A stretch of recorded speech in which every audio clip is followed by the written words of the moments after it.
What's going on, my brothers and sisters of all colors? Yes, it's me, Mr. Glasses, once again. I want y'all to hear the investigators of Turner's Affairs when they came to my house um, after I complained about being treated unfairly and verbally abused by paramedics en route to the hospital. So, what I'm going to do right now is share with you guys exactly what I went through inside of ambulance with two paramedics. But right now you're gonna hear me with the investigative internal affairs at my house. At my house, which they saying that they never came here and did no investigation. Here we go. The legal department, also present is Mr. David Williams, along with Mr. John Knopfler. We're at the residence of Mr. Knopfler. The address is 12903 Grant Rock Drive, apartment 703. Mr. Knopfler is going to talk to us about his treatment by the fire department paramedics. Mr. Knopfler, can you tell me what happened, sir? Okay. I woke up March the 5th with discomfort in my chest, and when I checked my fever, I had 102 fever, and plus I was sweating Yes, sir. out of control. And I dialed 911 for assistance with what was going on with me at this particular time. And they sent out paramedics as usual, but this particular time they sent out two sets of paramedics. So I basically felt even much better because they had two sets of paramedics instead of one. Until they started bickering about who's going to take me to the hospital, then I knew that I was getting ready to have a situation. So at 9:06, I turned my tape recorder on, and that's when everything began from there. Yes, sir. And I can start my tape now and let you hear it, because that's exactly what happened, how it happened, and it can't get twisted. Mr. Robin, you said two sets of paramedics. You talking about two ambulances came to the location? Yeah, a regular paramedics and a fire department paramedic. Okay. And they will start. And they Now once again, they saying that no no one came to my apartment and did this same thing that y'all hearing right now. They saying no one came here and did that. It was going to take you. right. No one never really started dealing with me.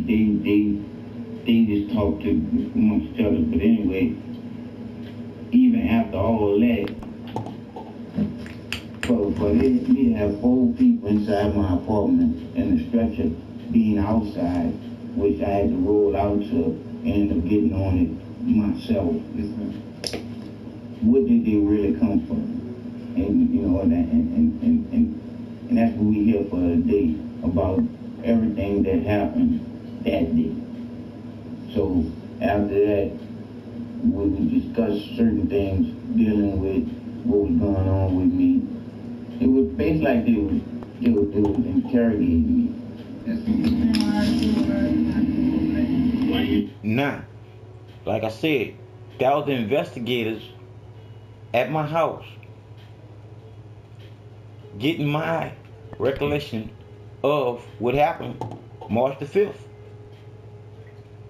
These investigators are saying now no investigation went to the point where someone actually came to my house.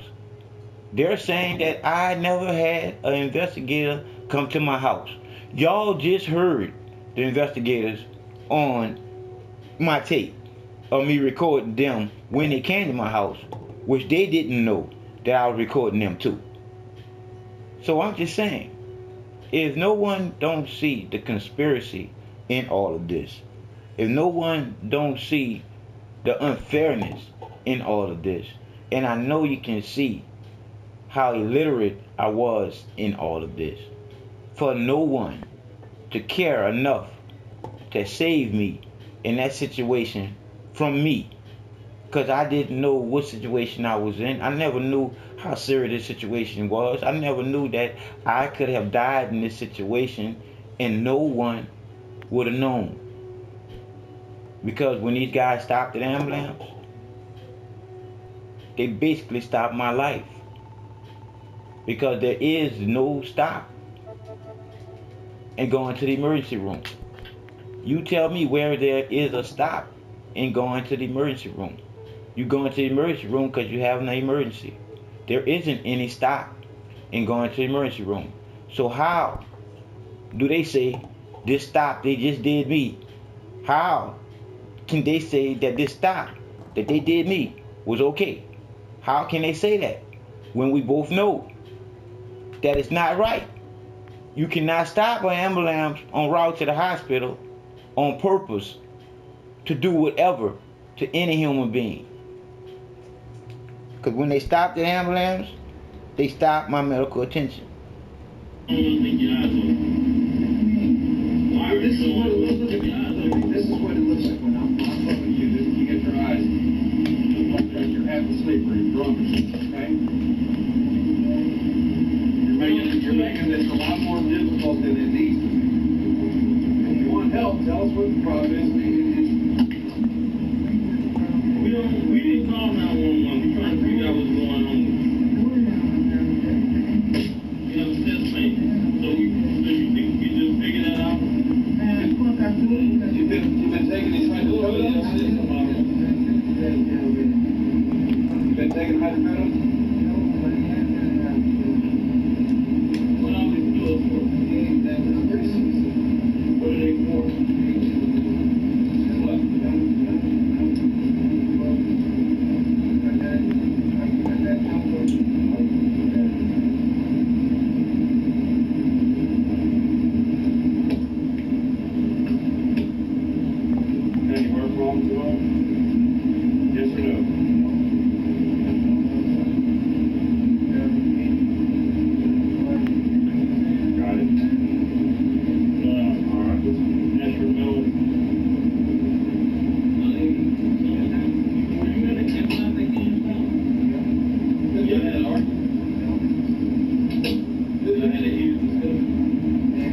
Who's that guy that you were talking with or whatever? Is he a friend of yours or a guy you don't know or what? What's your name? No, I'm just asking you, who is that guy? The guy with the dreadlocks. Okay. Now, you hear all the questions that these guys are asking. Do you hear him profiling the supervisor, the guy with the dreadlocks? You're going to hear him later on in the tape. You're going to hear the guy with the dreadlocks. But I'll say again, who are these paramedics to be able to treat me like I'm in an ambulance because I committed a crime or something of that nature? And this was the last 4 sets of paramedics. These was the ones after March the 5th. These were the ones for August the 27th. You're going to hear the ones from March the 5th in 1 second, but you hear them right now for the second 4 sets of paramedics on the second route on August the 27th when they did me again for me to shut up all the complaining.